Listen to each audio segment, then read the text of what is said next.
Napansin ng mga senador ang lumiit na confidential funds ng Justice Department. Gusto rin ng isang senador na masiguro ang pondo ng NBI para mahabol ang mga financial scammer. Nasa sentro ng balita si Daniel Manalastas live.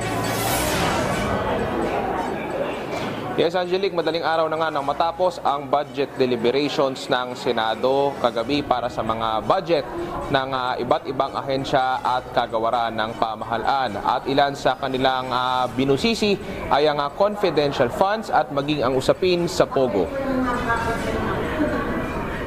Sa pagsalang ng panukalang budget ng Department of Justice sa Senate budget deliberations, napansin ng mga senador ang tila lumiit na confidential funds nila. So the amount that the committee gave the OSEC for confidential fund for next year is 100 million lower than this year's.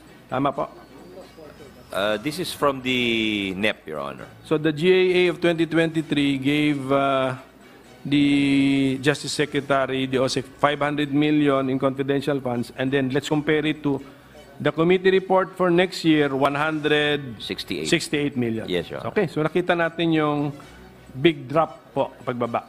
Bagamat napansin na bumaba ang confidential funds, napuna naman ang pondo para sa Witness Protection Program.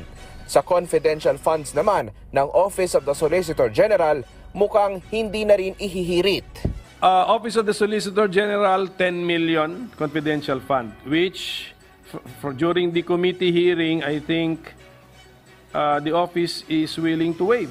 That's what I got. Well, if that's the case, then we'll welcome a motion. How do we justify this, Mr. Secretary? Because the joint circular, yung 2015, says that the agency can be given confidential fund if it needs to do surveillance activities in order to support its operations and mandate. With respect to the Witness Protection Program, expenses related to the benefits, provisions, protection, livelihood, and counseling of witnesses per the Witness Protection Law.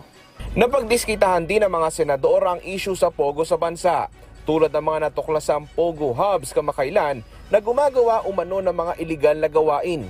Kaya tinanong ng mga senador kung ano na ba ang tindig ng kagawaran dito. I would just like to ask the position of the DOJ because you are actually in the center of the storm. The DOJ just enforces whatever policy the national government has, Your Honor.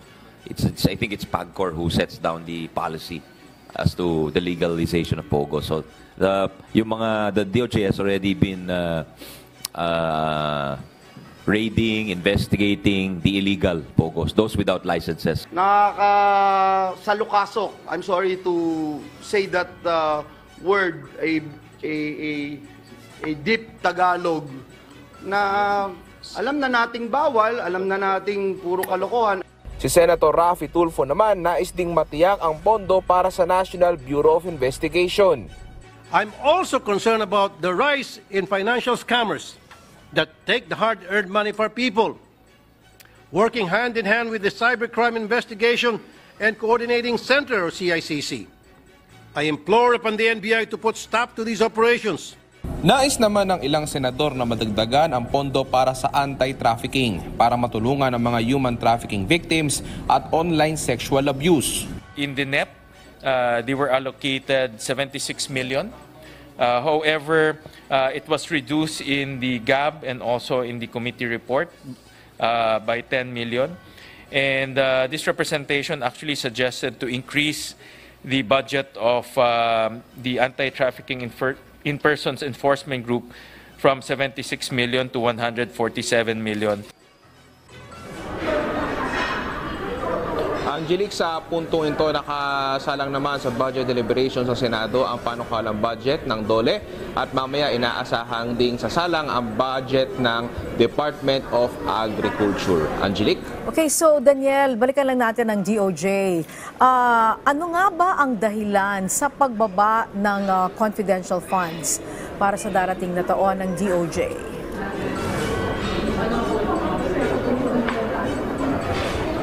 Hinggil nga dyan, Angelique, yan ay hindi masyado kasing nalinaw. Pero kasi nasa prerogative naman yan ng Congress kung nais silang bawasan o dagdagan nga yung confidential funds. At narinig naman natin mula sa sponsor na pinapakita ng DOJ na handa silang bawasan yung kanilang confidential funds.